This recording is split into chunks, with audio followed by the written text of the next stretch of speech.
좋겠습니다. 여러분, 이 사회에 우리가 살고 있는 이 사회가 공정한 사회라고 생각을 하십니까? 이 사회가 공평하다고 생각하세요? 우리가 이 사회가 공정하지 못하고 또 우리가 어디를 가든지 공평한 대우를 받지 못한다고 우리가 여기면 앞에 사람처럼 늘 화가 나고 분내고 성내는 그런 모습을 가지는 것 같아요. 그래서 우리는 늘 기대가 또 꿈이 이 사회가 참 공정했으면 좋겠다라는 그런 생각을 갖게 되는데요. 그렇지만 우리가 살고 있는 이 사회는 공정하기가 참 힘든 것 같아요. 공평한 사회가 되기도 힘든 것 같고요. 미국은 잘 모르겠지만 한국 사람들에게 한국이 공정한 사회냐 아니냐 이렇게 질문을 했습니다. 설문조사를 했는데 앞에 자세하게 여러분들이 읽으실지는 모르겠지만 73%가 한국 사회는 불공평합니다 라고 그렇게 대답을 한 조사입니다. 여러분, 우리 한국 분들이 이 사회가 불공정하고 공정하게 대우를 받지 못한다라고 73%가 생각을 하기 때문에 사회적으로 늘 불만이 많은 것 같아요.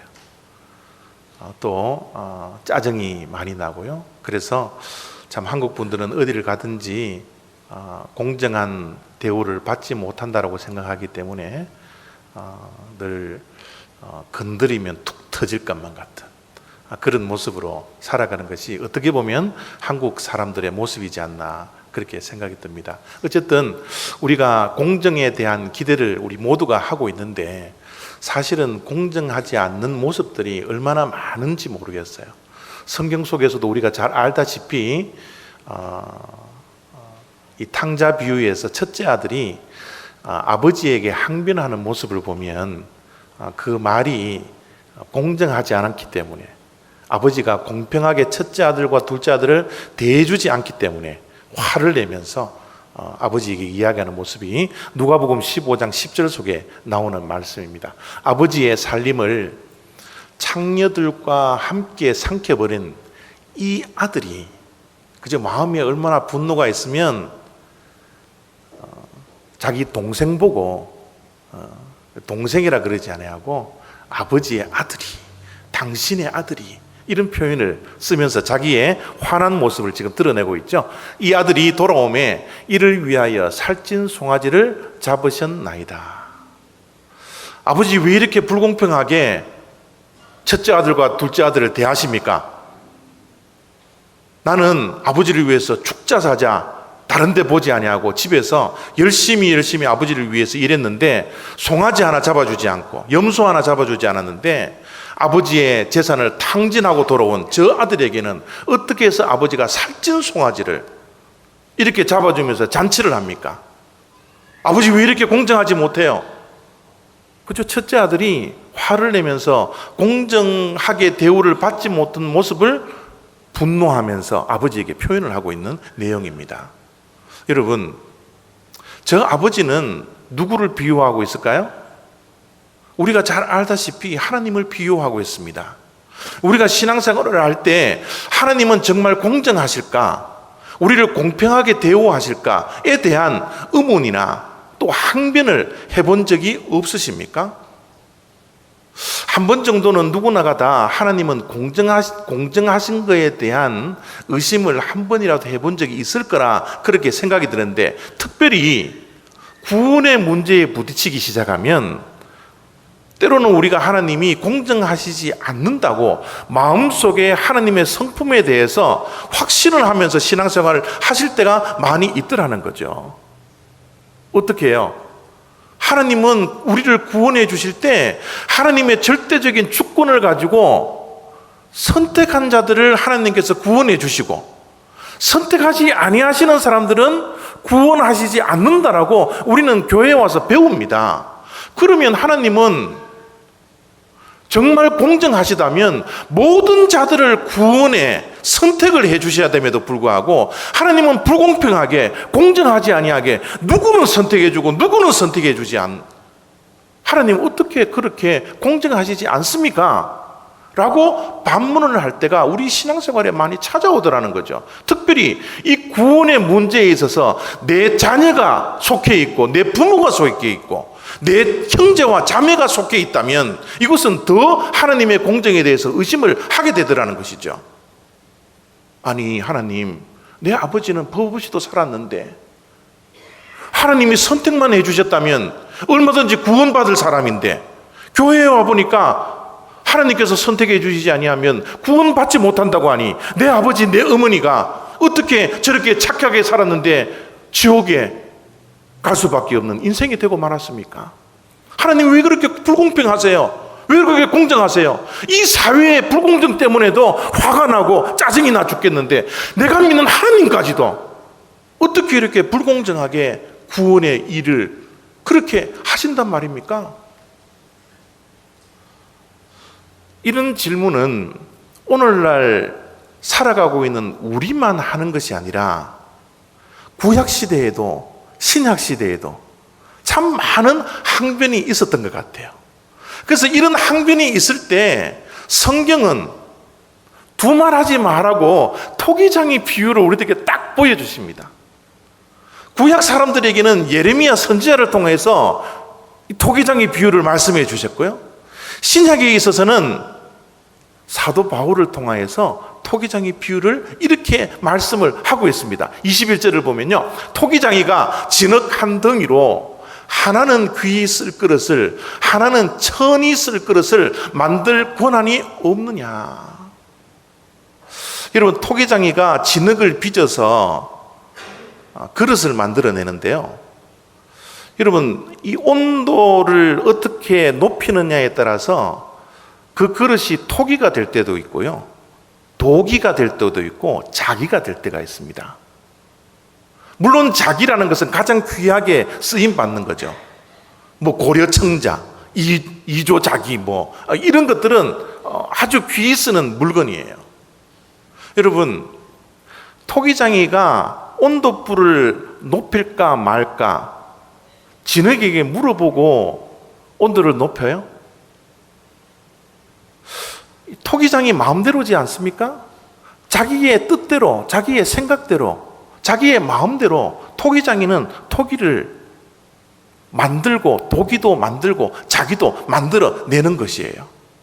진흙이 토기장이 위에, 손 위에 얹어 있을 때 왜 나는 불을 많이 지펴주지 않습니까? 왜 나는 이런 모양으로 만들어줍니까? 왜 이렇습니까? 저렇습니까? 아무 말도 할 수가 없습니다. 이게 토기장의 비유예요. 여러분, 우리가 쇼핑을 가고 물건을 사는데 쇼핑하러 가서 물건을 고를 때 물건에게 물어봐요? 너 살까? 사지 말까? 물어봐요? 또 우리가 쇼핑을 하고 난 다음에 물건들이 우리들에게 항변할 때가 있습니까? 아니, 왜 나를 선택해 주시지 않았어요? 왜 나를 돈 주고 사지 않았습니까? 그런 이야기를 할 수 있습니까? 아닙니다. 우리 쇼핑하는 물건이나 우리 손에 있는 진흙이나 만드는 사람 토기장이나 쇼핑하는 우리들에게 그런 항변을 할 수가 없습니다. 하나님은 창조주세요. 피조물인 우리들이 하나님 보고 왜 이렇냐 저렇냐 우리가 할 수 있는 권한이 아무것도 없더라는 겁니다. 그래서 이렇게 질문하는 사람들을 향하여서 사도 바울은 20절에 이렇게 이야기합니다. 이 사람들아, 이 사람아. 여러분, 그렇게 질문하는 사람들을 하나님의 입장으로 사도 바울이 지금 권면을 하고 있는 거예요. 물론 사람들의 입장에서 이야기를 하면 우리들의 마음을 이해할 수도 있는 것 같아요. 그러나 하나님 창조자의 입장으로 보면 이 항변이 도저히 이해할 수 없었던 겁니다. 그래서 사도 바울은 어떻게 보면 20절에 하나님의 마음을 우리들에게 대변하고 있는지도 모르겠어요.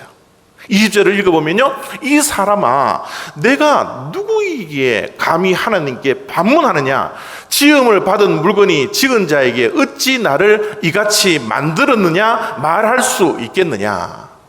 토기장의 손에 굽혀지는 많은 그릇들이 있습니다. 이 그릇도 있고 저 그릇도 있고 정말 천이 쓰는 그릇도 있고 또 우리가 어렸을 때 옛날에 할머니들이 쓰고 있었던 요강의 모습도 있어요. 여러분, 요강으로 만들었던 토기장이 보고 가서 왜 나는 이렇게 더럽게 만들었습니까? 라고 말할 수 있는 진흙은 이 세상에 아무도 없더라는 겁니다. 우리가 하나님께 지음을 받았던 그 모습 그대로 하나님께 감사함으로 쓰임받을 수 있는 그런 겸손함들이 우리들에게 있어야 하는데, 우리들은 때로는 내 이성이, 내가 좀 지식이 있다고 해서 하나님한테 반문하고 도저히 하나님 앞에 반문할 수 없는 그런 피조물임에도 불구하고 창조주를 의심하고 창조주에게 대들고 화를 낼 때가 얼마나 많이 있는지도 모릅니다. 불구덩이에 많은 사람들이 죽어가고 있어요. 소방관들이 불을 끄면서 저 사람들을 어떻게든 살려내려고 소방관이 불 속으로 들어갔습니다. 생명을 걸고 들어갔어요. 저 불 속에는 50명 정도가 있는데 아우성을 칩니다. 살려달라고, 구원해달라고. 소방관이 저 불 속에 들어가서 50명 중에 다 살리지는 못하고 정말 생명을 걸고 최선을 다했지만 30명 정도를 살렸다고 우리가 생각을 해봐요. 여러분, 불 속에서 소방관에게 건짐을 받은 그 사람들이 불 속 밖으로 나와서 소방관에게 이야기를 합니다. 멱살을 잡고 왜 저 안에 있는 20사람들은 구해주지 않느냐고. 저 안에 내 아버지가 있고 내 어머니가 있고 내 형제가 있고 내 자매가 있고 내 동생이 있고 내가 친한 사람들이 있는데 왜 저 사람들은 구해주지 않느냐고 소방관의 멱살을 잡고, 여러분, 그런 이야기를 하는 사람들이 여러분 있다고 생각하세요? 그렇지 않습니다. 그렇게 이야기하는 사람을 우리 한국말로 적반하장이라 그래요. 구원받은 사람들은 그냥 소방관에게 감사합니다. 많은 사람들 가운데 나를 구해주셔서 감사합니다. 안타깝기는 안타깝지만 감격하면서 감사하는 것이 바로 우리들의 모습이 되어야 되지 않나요? 우리가 이 세상 많은 사람들 가운데 하나님께서 우리를 구원해 주시고 우리를 선택해 주셨대요. 얼마나 감사한 일이에요. 얼마나 감격스러운 일이에요.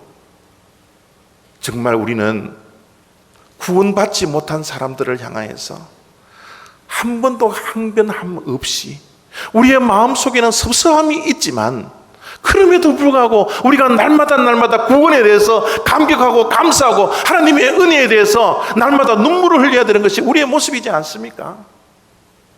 그럼에도 불구하고 때로는 우리의 마음속에 하나님은 공정하시지 않다고, 하나님은 불공평하다고, 왜 나를 이런 모습으로 빚어주셨나고 우리가 항변할 때가 얼마나 많아요.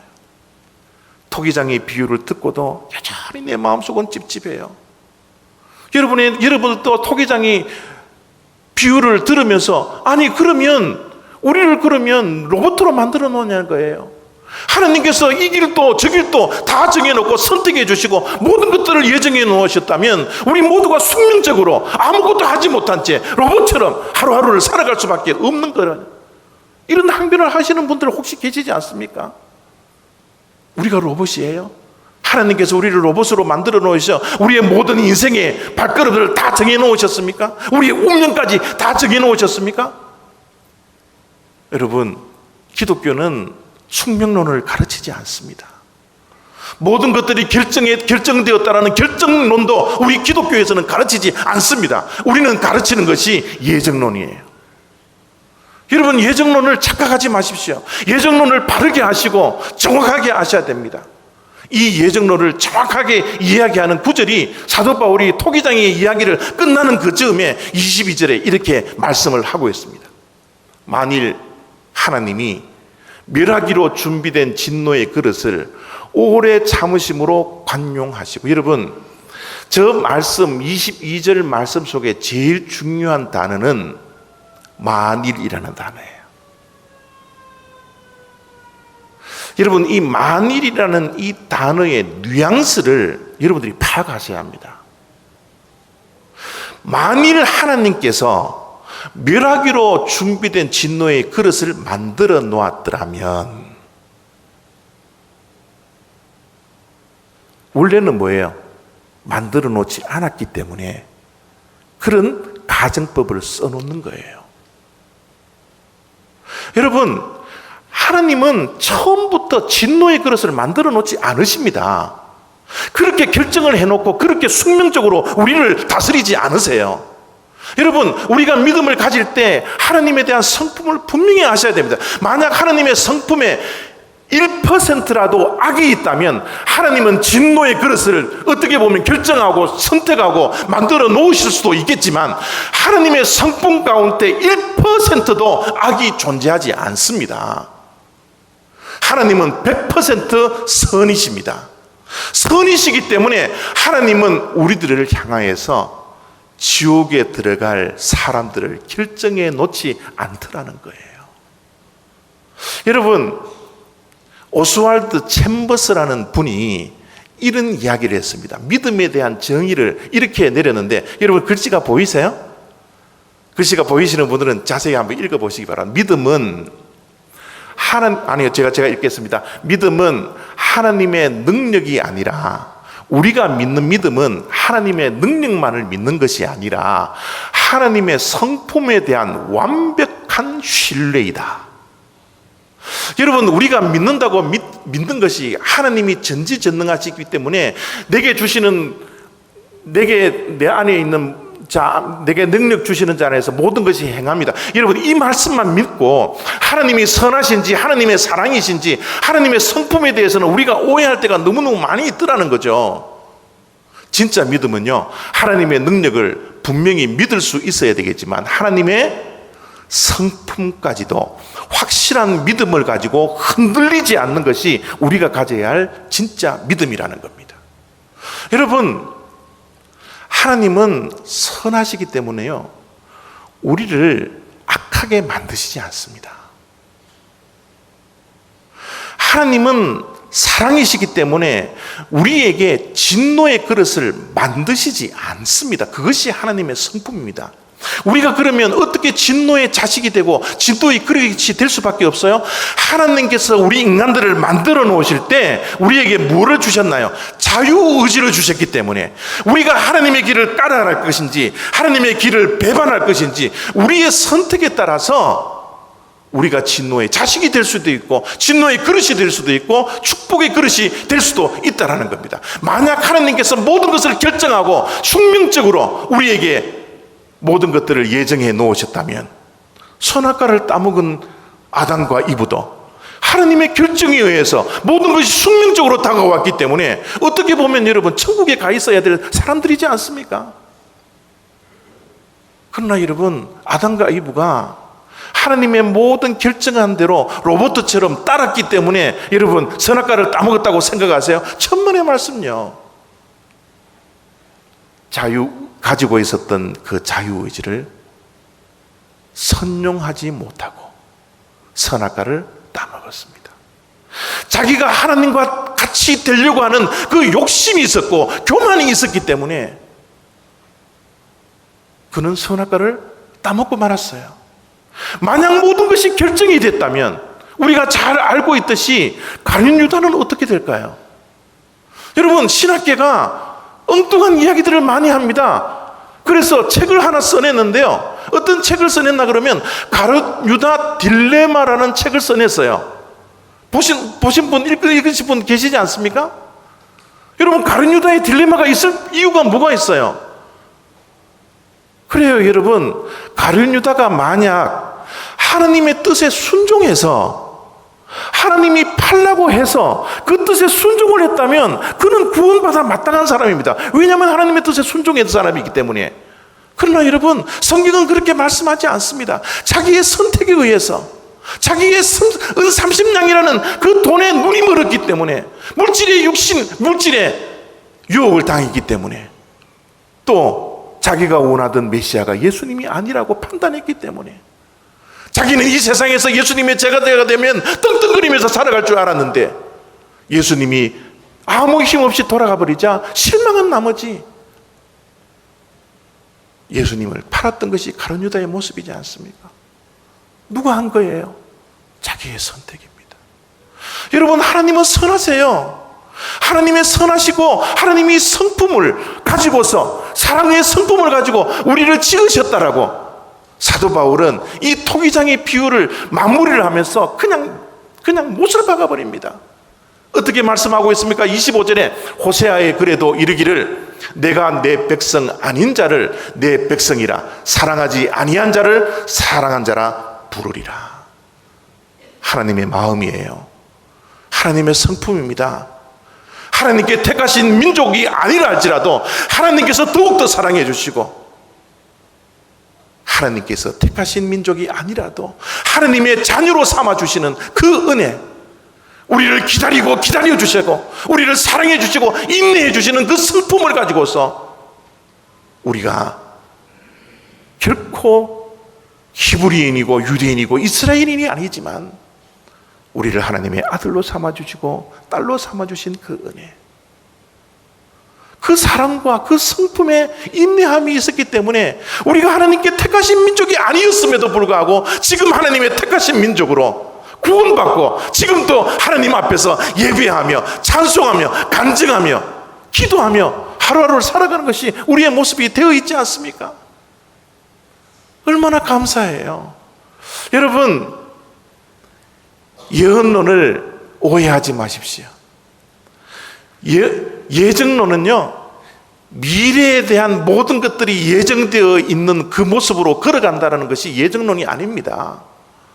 예정론은 미래에 대한 예정이 아니라 우리 믿는 자들이 과거를 돌아보니까, 내 인생길을 돌아보니까 모든 것이 하나님의 주권이요, 하나님의 역사하시며 하나님의 섭리하시며 하나님의 이끄심이요 하나님의 다스림이시며 하나님의 예정된 길로 우리가 걸어왔구나라는 것을 고백하는 것이 예정론입니다.